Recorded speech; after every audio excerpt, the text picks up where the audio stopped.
So, Jennifer, why should people do hypnosis?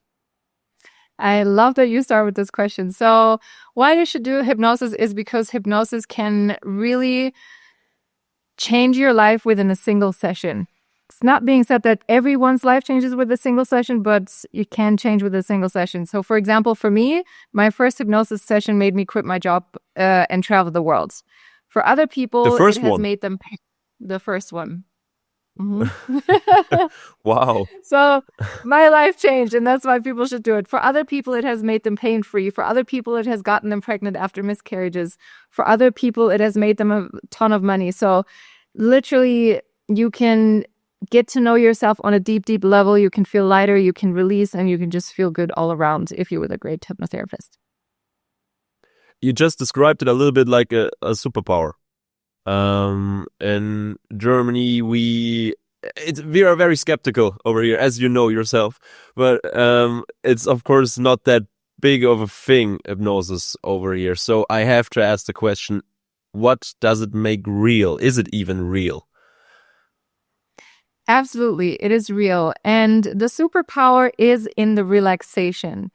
Because when we stop thinking, analyzing, judging, criticizing, as we're doing now, as we're talking, but when we get into a relaxed state of mind, the state of meditation, some people call it trance, other people call it hypnosis, it doesn't matter. It's all the same thing. It's a relaxed state of mind where we can then work from, whether it is we work around the trauma, whether it is we work around an illness, whether it is we work around money, health, relationships, whatever it is, it's the relaxed state of mind that brings the magic. Because in everyday life, we don't go into that relaxed state as much because we are consuming, we're on TikTok, we scroll on social media, we are bombarded with advertisements, we rarely take care of ourselves and rarely take a minute to stay still. And this is where the magic is. It's in the silence and the relaxation. In the silence and the relaxation. So how can I imagine this magic? When I have money problems, for instance, right now, or I feel ill, I go into a hypnosis and afterwards everything's fine, or what do I need to do? So what I always do with people is we find the root cause. And in talk therapy, when you want to find the root cause, sometimes you sit there for 5, 10, 20 years. And in hypnosis, when you find the root cause in that relaxed state of mind, it can have, like you get to it within the first session.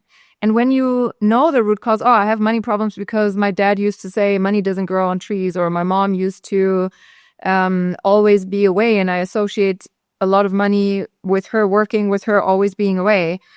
And now you can change that mindset around money, and you can change your association of meaning around money. That's when the magic happens. Same with an illness, or with, let's say, somebody who can't get pregnant because they've had several miscarriages. Let's say that. So they find that the root cause is they had a really problematic first birth, and then they've never released the trauma of the miscarriages. So when they do that, they're like, oh, makes sense. Now, okay, my body is, I've released everything from my body. And then the body also works around so that they can feel healthy again and so that she can then get pregnant. Wow. So how did we discover this little superpower? How did people find out about the whole stuff? What is the science behind it?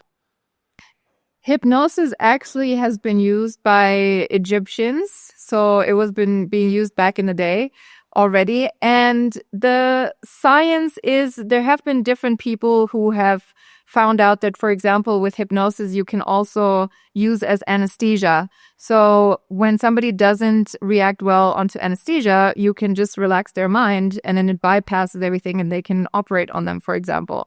So people were discovering that. So back in Egypt, but then the first things that were in literature, it was, I think, around 17 or 1800s. And people were just using it to do surgery first. And then eventually people were like, oh, we can do a lot more when the mind is quiet. We can do a lot more things and we can find out a lot more. Okay. So, for how long are you doing this right now? I have been doing this for 7 years. for 7 years. Is there anything more to it? What brought you to this first hypnosis session that completely changed your work life, at least?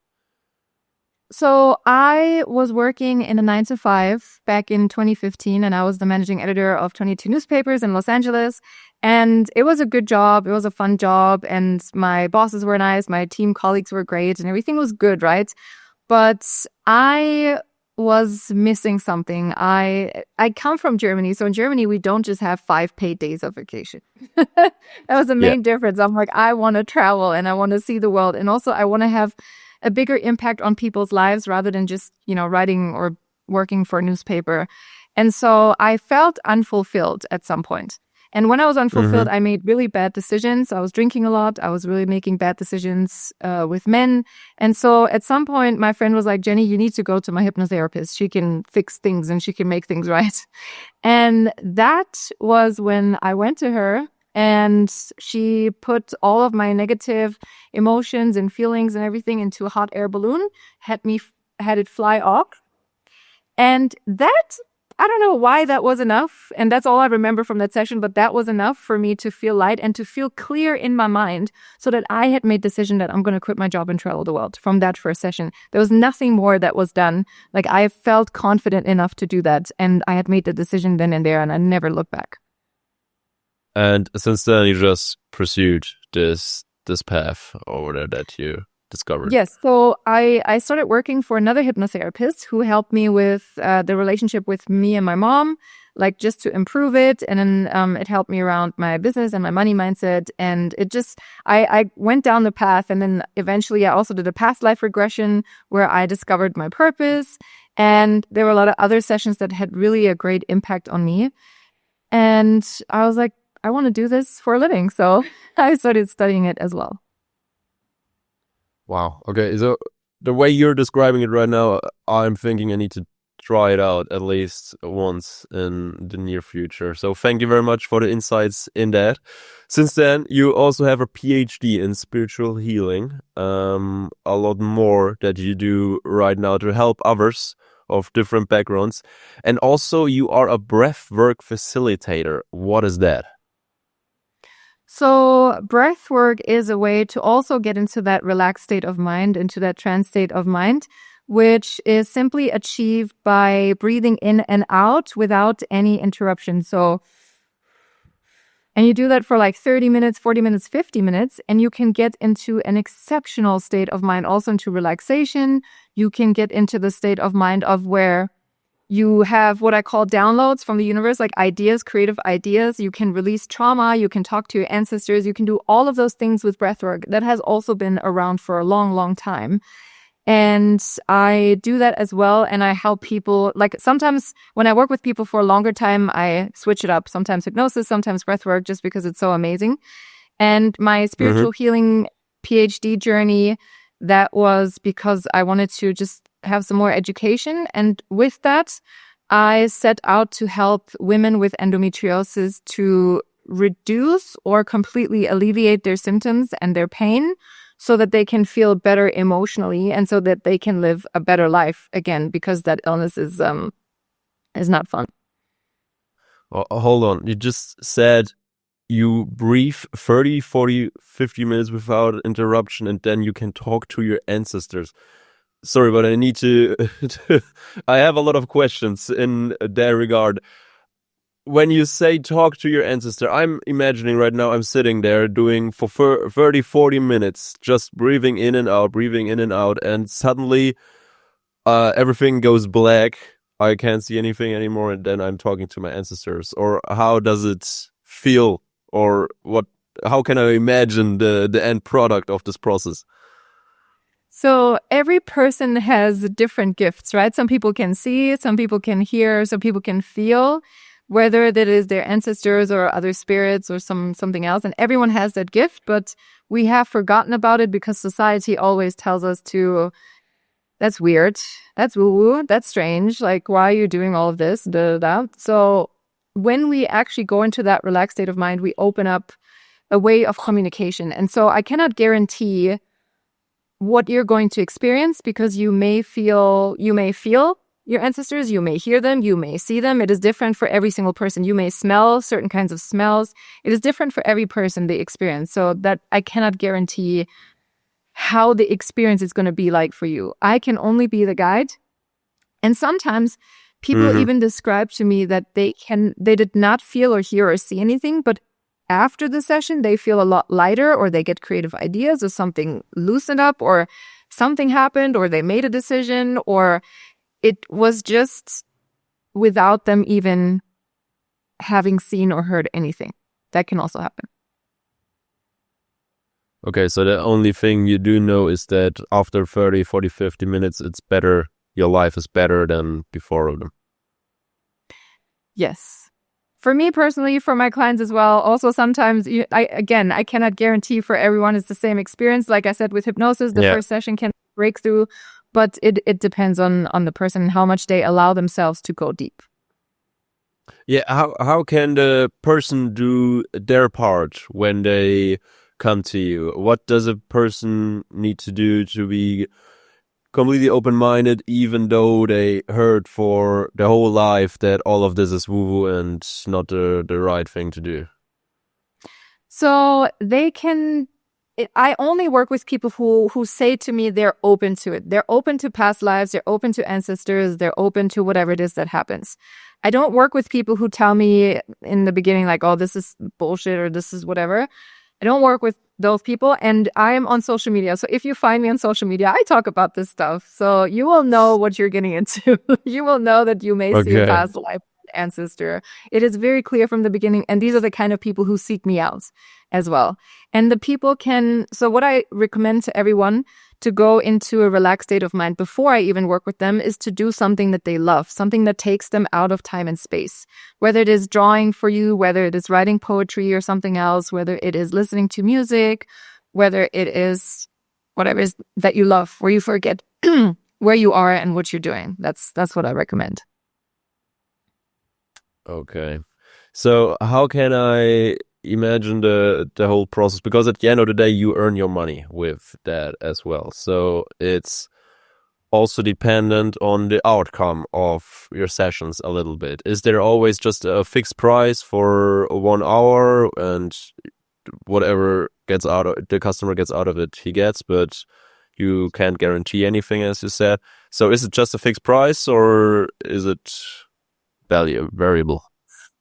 It is a fixed price, and the price goes down depending on how many sessions you do. However, what I also want to say, if you, for example, come to me with endometriosis and you do not see any improvement, I will be happy to give you your money back. Like, I'm not just working with you and you see nothing, and I'm like, but that hasn't happened yet. So I'm very fortunate to have had results for everyone that I've worked with. So I haven't had to return money yet. For 7 years. Wow, good for you. I hope you do travel a lot more than in the United States. Now, I heard you're in Zimbabwe. What did your travel life do in the last few years? What did you change? So when I first started traveling, I was traveling very, very fast, to the point where I was in a new country sometimes every week, every 2 weeks, every 3 weeks. And then I got really, really tired. Yeah, your face is like, whoa, how can you do that? Yeah, so I was really, really tired, to the point where I also got sick, and I had tuberculosis at some point, and I had to slow down. I had to be at one place for a longer time to really recover. And so within the last few years, I've slowed down a lot, and I have changed from traveling for sights and for experiences and for, crazy adventures and all of that. I've changed to really going to places where I can see my loved ones and where I can feel comfortable and good, and where I can also stay for a longer time. So right now I'm just in the Southern African hemisphere. Wow. What a life.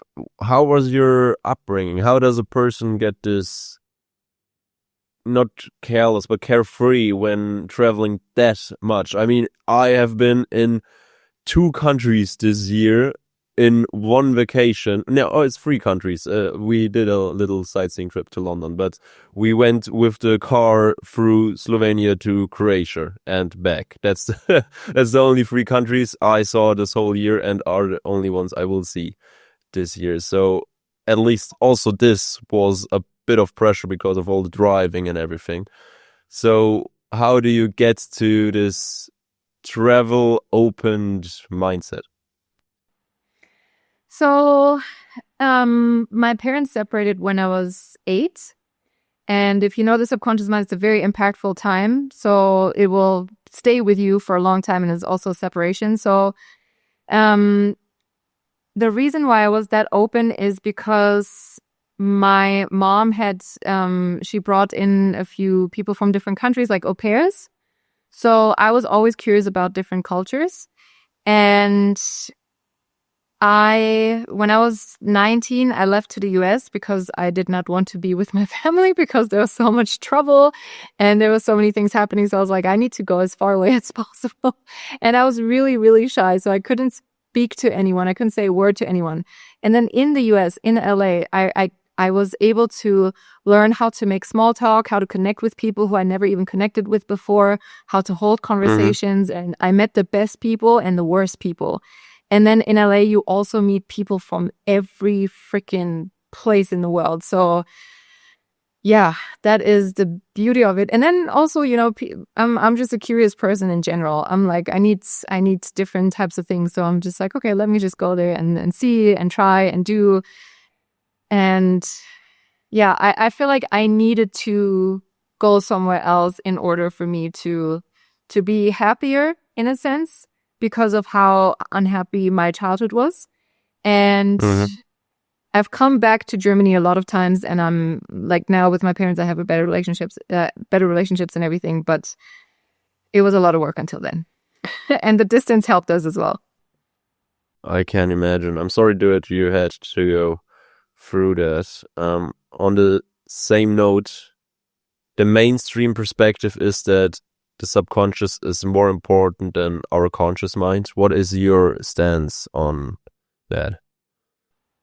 Absolutely, because from the ages of being born until 7 or 8, we soak in everything as a sponge. And there's experiments on that and everything. And we soak that in and we close the lid basically with our conscious mind. So right now we're just operating in our conscious mind. And when we don't go into relaxation, we don't go back into the subconscious. But the key to changing your life lies in the subconscious. So if you want to change anything, you have to go back and see where these patterns come from, and you have to work around them, and you have to release them and release the trauma. Because if you have experienced something traumatic as a child, it will remain in your body, and your body will show you symptoms eventually. And that's why you have to make a conscious effort to go into your subconscious and to help yourself release whatever has happened, or to change the patterns that you want to change so you can actually change your life.